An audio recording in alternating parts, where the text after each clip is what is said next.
Cupertino, California. So that's going to be West Coast time. So expect new iPhones and Apple Watches to launch, and this is what to expect. So we're starting off here with the iPhone 14 and 14 Pro. That's what they're going to be named. So you're going to see a new design on the Apple 14 Pro and the same design on the Apple 14 that you have seen on the 13 and 12 with the same notch.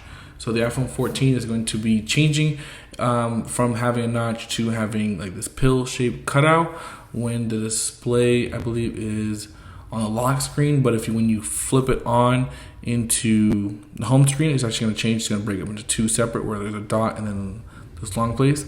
On the actual lock screen, it's going to have this as a privacy feature, so it protects from anybody trying to use your camera feature while you're not using the device. So that's pretty nice that it's going to have a pill-shaped cutout, sort of like the Galaxy did when it first came out. So this is going to be pretty interesting to see how it is received. Obviously, iOS 16 is going to be launching on this device as well. The new A16 Bionic chip, which is going to give it more RAM and not more RAM, same amount of RAM, just DDR5 instead of DDR4, which is the same as going to be on the 14.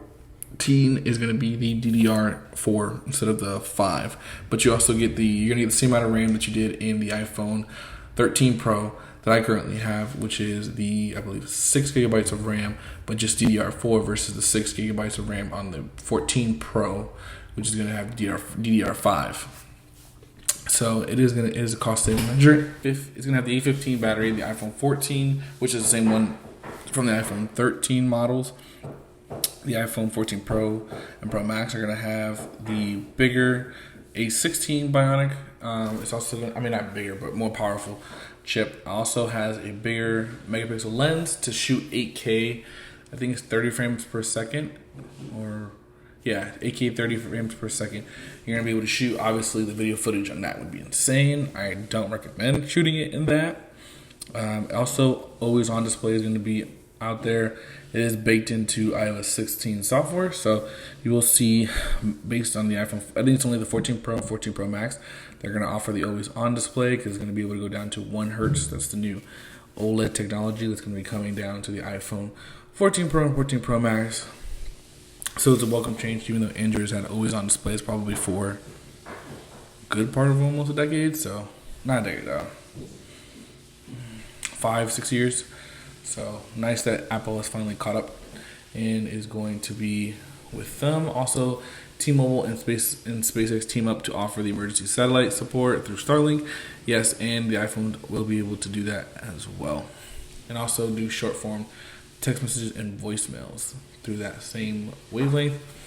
The Apple Watch Series 8 and the Watch Pro. This is going to be the first Pro series in the lineup. We're also going to be seeing an SE2 in the lineup as well. So they're releasing 3 new models: the Apple Watch Series 8, SE2, and then the Watch Pro. So the SE2 is just going to be a spec bump from the SE original. That's the current one that I have. I've loved it. My girlfriend has one as well. So we probably going to be upgrading to the SE2 when that comes out. Watch Series 8 is going to have some new features, new little power mode, better battery life, probably a temperature scanner, skin temperature to let you know if you're getting a fever or not. That's pretty much going to be it for the Apple Watch Series 8. So expect very minimal updates on that. The Apple Watch Pro is actually going to be the interesting one, with battery lasting double what the original 8 series is going to be. A much 2 inches screen, larger screen, and a super more durable titanium. It's going to be wrapped in a case. Also, another new little power mode is going to be coming on that one as well. And also it's going to be very durable. And you're going to see it with a new processing chip as well. And then the final thing that's likely going to be coming to the event is AirPods Pro 2, which is going to have a better case, so where you can attach it with accessories, better battery life, faster charging times, and better noise canceling and better ANC. Transparency mode, that's really about it. I'm not expected to be a very big difference at all.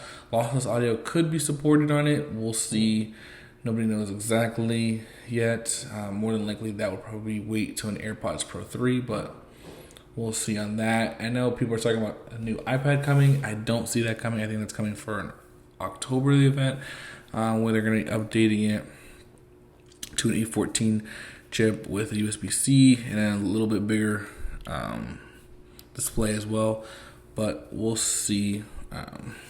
And it also will probably get 5G. But like I said, that's more than not likely not going to come at the Far Out event. It's mostly going to focus on AirPods Pro 2, Watch Series 8, SE, and Watch Pro. I think those are going to be the biggest ones, the Watch series, especially the Pro line for this event. And I think that's where the Far Out comes from.